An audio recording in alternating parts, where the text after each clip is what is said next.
Good evening, everybody. This is Matthew Brenner. It is the 22nd of December, 2016. And today's episode, or podcast, if you like, is about a topic that I think is very important to address. A lot of my podcasts have been oriented towards, I would say, a more conservative crowd that has supported Donald Trump. Definitely people that thought better of supporting somebody like Hillary Clinton because she was an inherently flawed candidate. Not that, Trump was or is perfect, because after all, is there really such a thing as a perfect candidate? We are all human. We all have our quirks, our flaws, our eccentricities, and nobody is perfect 100% of the time. That's a fallacy to think that that's even possible. So, what I think it's important to do, if you surround yourself exclusively with like-minded people, there is kind of a hazard built in there. You end up kind of stuck in a groupthink model where you validate one another, and it's good and fine. But I think the biggest issue becomes reaching out to others and welcoming them. And one of the things that can be challenging is, there's an old saying: if you're 20 years old and you're not a liberal, you don't have a heart. By the time you're 40 years old, if you're not conservative, you don't have a brain. Now, I don't know that I completely agree with that, but I can kind of see where there's a little humor behind that. In that conservatism does not necessarily have to be something that's completely nasty. I have met my share of nasty conservatives, and they tend to be people that have never gone without anything. I will share something personal with you guys. I have had a negative balance in my bank account before due to unforeseen circumstances. I have lost a job due to some bad things that happened in my life.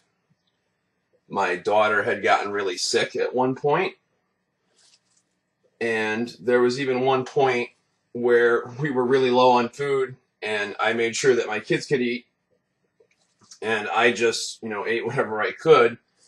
But, and there were times in my life, and there have been times where I've been successful, and I didn't have to go without anything. In fact, I was doing rather well. I had disposable income and whatnot. So I've been on both sides of the fence, and I find that some of the nasty conservatives tend to be people that have had a silver spoon in their mouth, that have never gone a day without. There's also a subset of conservatives that are extremely religious, and they are not tolerant of others who aren't. They want to impose religious views on everybody else. And I think that's a little unfair, because we have separation of church and state. But I think it's important to respect people's religious views, and we do have freedom of religion. And it really bothers me, for instance, that we're expected to be so politically correct around this time where it's going to be Christmas, that we have to restrict ourselves to saying happy holidays.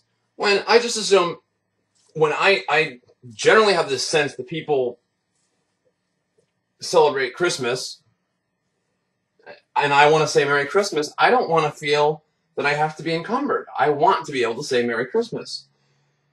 But that's a separate issue. I digress. I think it's important, where you have a loyal following of people that have taken the, quote, red pill, end quote, if you've seen The Matrix, and they're awake and they're alert. They realize that government is not entirely honest. The mainstream media lies. There are things that are going on they're unhappy about. Let's say at the current moment, Trump is the president-elect, and they want to see him do well. Maybe they're not, at this point, entirely happy with all of his political appointments, but he's chosen the Republican Party, so he has to work within that system, and he has to work with the Republican Congress. So if he's not able to do that, they control the purse strings. They have to pass the legislation before it even hits his desk.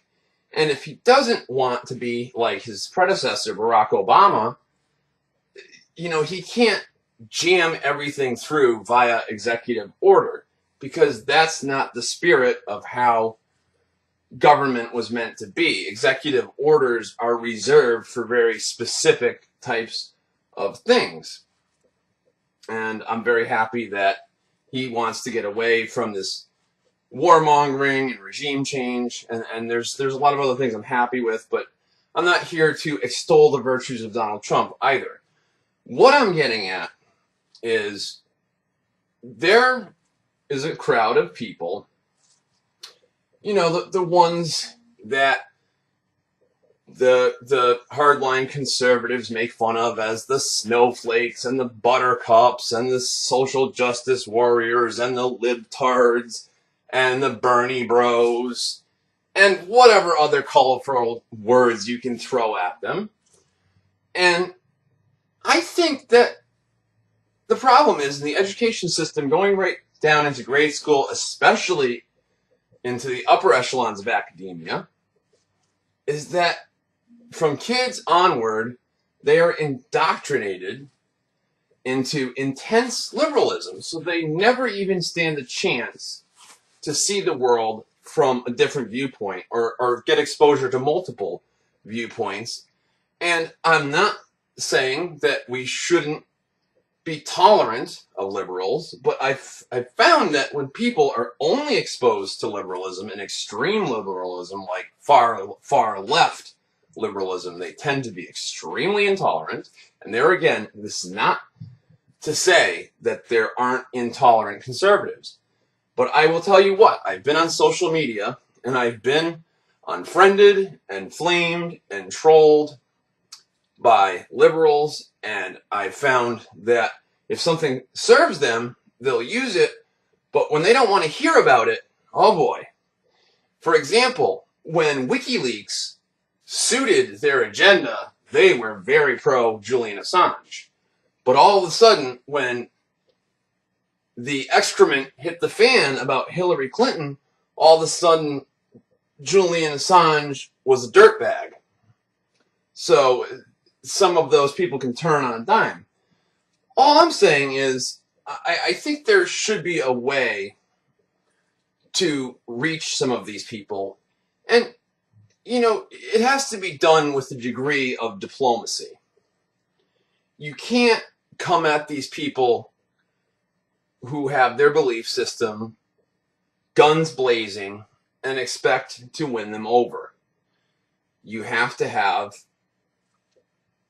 rational discussions, and you have to put information out there.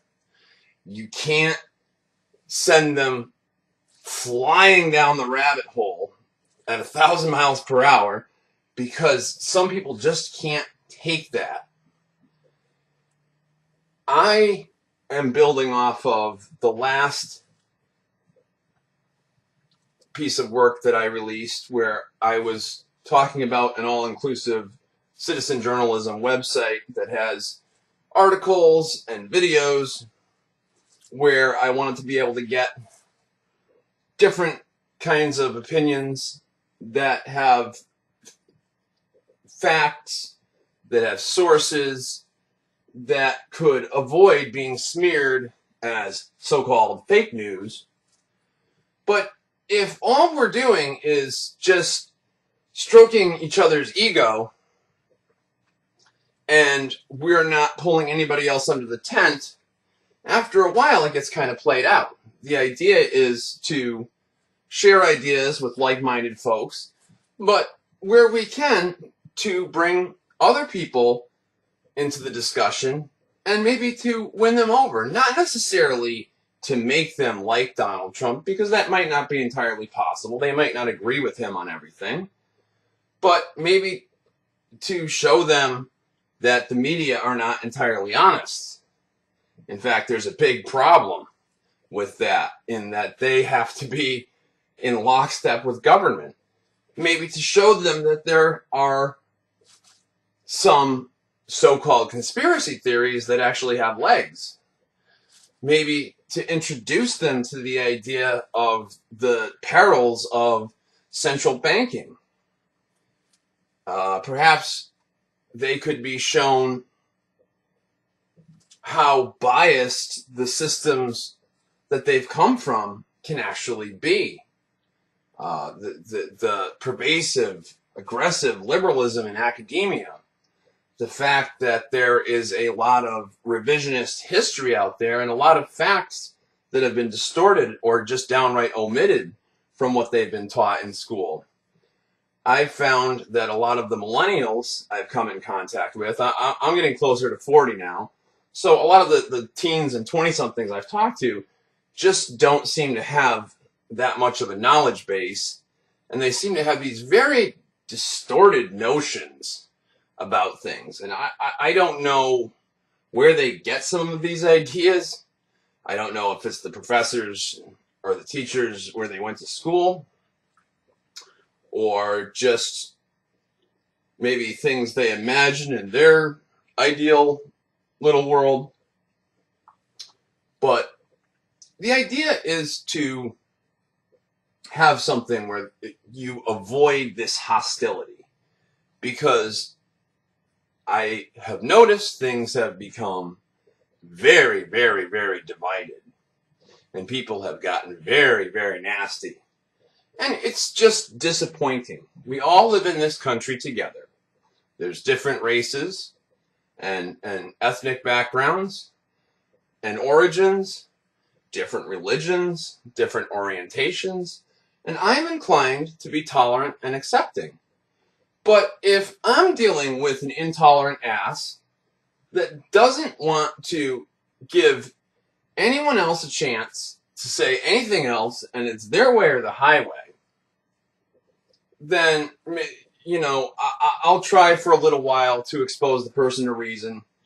But if they're just not having it, and they're going to be a real jerk, and they're going to attack me, they're going to defame me. I mean, I've had people call me a Nazi, a scumbag, a this, a that. Well, then, you know, maybe it's not going to work out. But I'm crowdsourcing for ideas on how to win people over to a paradigm, not necessarily a Trump paradigm, but to show them that there's more ideas out there than just being a hardcore leftist or progressive, that maybe in certain cases we do need some socialism. There's going to be people that are going to need Medicaid. There's going to be elderly people that are going to need their Social Security and Medicare. There's going to be people that just don't have the resources to make it, so they might legitimately need food stamps, and no, they're not going to use them for drugs. Yes, there's going to be a few rotten apples that might play games with the system, and I don't know how you can ensure 100% honesty with anything like that. But what it comes down to is, I think in order to really awaken the masses, we not only have to continue to share ideas amongst ourselves who have already taken the red pill and who are already awake, but we have to find clever ways to bring new folks in and to slowly ease them into it, not to be hostile, not to be like some of them are, like, oh, that's it, you've pissed me off and I'm going to unfriend you, I don't want to talk to you, I'm going to block you. No, not like that. I'm just looking for ideas on how to make it work. So if you have some, share some. Feel free to comment. Feel free to suggest. I'm listening.